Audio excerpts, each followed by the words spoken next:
নামাজ পড়ছে একজন ব্যক্তি, সে আল্লাহর সাথে সরাসরি কথা বলছে, তার পাশে কথা বলা জায়েজ নেই। এমনকি নামাজরত ব্যক্তির পাশে কোরআন তেলাওয়াত করাও জায়েজ নেই। একজন ব্যক্তি নামাজে দাঁড়িয়েছে, আল্লাহর সাথে কথা বলছে, পাশে আপনি কোরআন তেলাওয়াত করতে পারবেন না। জোরে জোরে মনে মনে করতে হবে, করতে চাইলে মনে মনে করতে হবে। অনেক সময় মসজিদের ভিতরে দেখবেন নামাজ পড়া হচ্ছে, শোরগোল করছে।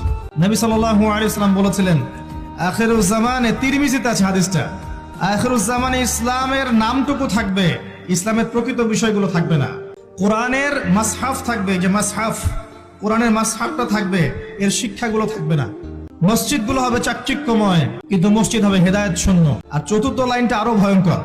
4 নম্বর লাইনে গিয়ে নবীজি বলেছেন সাল্লাল্লাহু আলাইহি ওয়াসাল্লাম, আসমানের নিচে, জমিনের উপরে আল্লাহর সবচেয়ে নিকৃষ্ট সৃষ্টি হবেন এক শ্রেণীর আলেম, যাদের থেকে ফিতনা ছড়াবে এবং তাদের দিকেই ফিতনা ফিরে আসবে। তিরমিজির মধ্যে হাদিসটা আছে। যে